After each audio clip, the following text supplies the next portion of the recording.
In 1962, work of Fred Einstein successfully created a nano-layer based metal semiconductor junction transistor that used gold thin films with a thickness of 10 nanometer.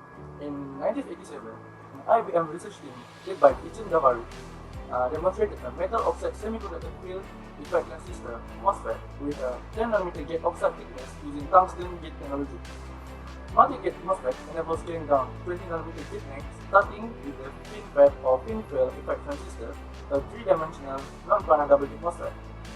The FinFET originates from the Delta transistor developed by Hitachi. In 1997, DARPA awarded a contract to research group at UC Berkeley to develop a deep submicron Delta transistor.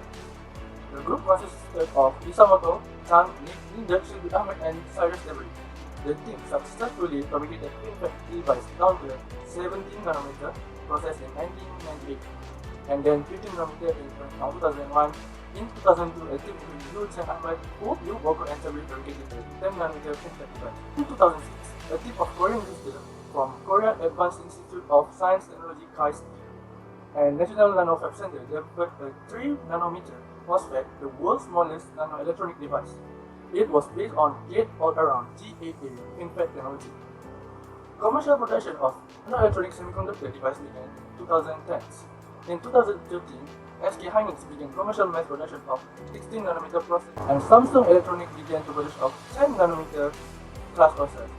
TSMC began production of 7 nanometer process in 2017, and Samsung began production of 5 nanometer process in 2018. In 2019, Samsung announced plans for a 3 nanometer GAA-FET GAA-FET gate-all-around FET process by 2020.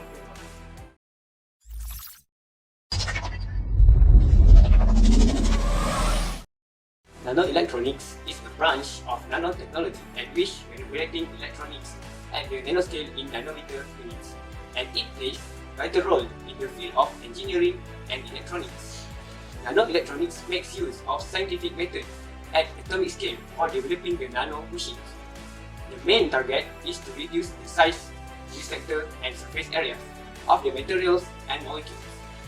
Machines under nanoelectronic process undergo the long range of manufacturing steps, each with accurate molecular treatment.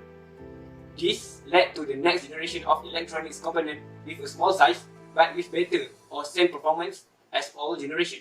Because of its small sizes, nanoelectronics overcome limits on scalability, also an ability to realize and utilize quantum phenomena, which can lead to more effective electronic currents as there is little to no resistance when the electrons travel between quantumly confined regions. Nanoelectronics also continually playing a vital role to improve the capability of electronic products. The technology also made the devices very light, making the product easy to carry or move, and at the same time, it has reduced the power requirement of electronics. In nanoelectronics perspective, smaller sizes mean a significant increase in speed and more processing capability.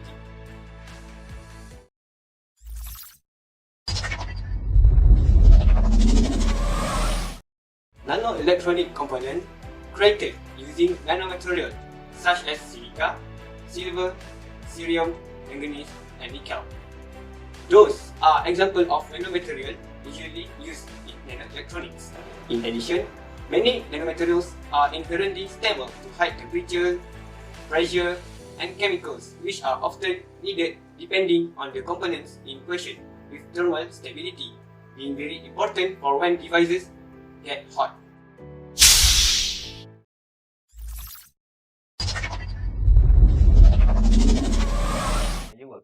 The question is, do you know where this nanotechnology is applied in our everyday appliances? The first application is nanoradio. Nanoradio is an electronic device which has nanotechnology acting as radio transmitter and receiver by using nanocarbon tube.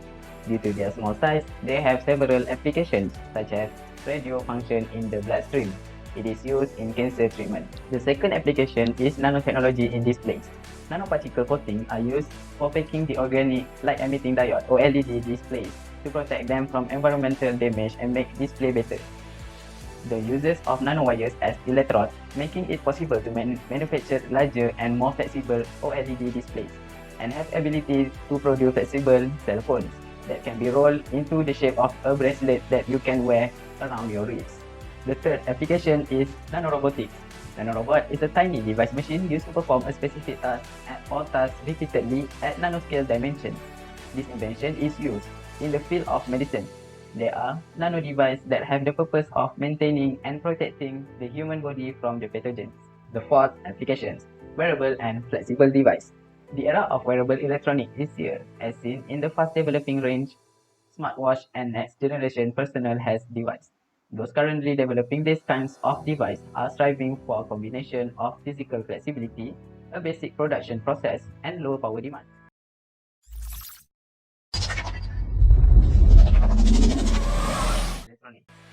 So, for the pros, first, nanotech had revolutionized a lot of electronic products, procedures, and applications such as nanotransistors, nanodiodes, and quantum computers. They also involved in development of more effective energy producing, energy absorbing, and energy storage products in smaller and more efficient devices like batteries and solar cells. Then, other than that, it reduced the weight and power consumption by the device like smartphones, laptops, and computers. Lastly, it has potential to eliminate poverty because nanotechnology could create many high-paying new jobs. That's the cons. Number one, in the future, the development of this technology will lead to possible loss of jobs in the traditional farming and manufacturing industry. Secondly, it will bring to crash of certain markets. For instance, the lowering of the value of oil because nanotech can create an alternative source of energy. Nanotech can be used in creating more dangerous, destructive, and powerful weapons by irresponsible organizations. Lastly, leading to waste of resources like money and the source of the earth in the process of developing and researching it.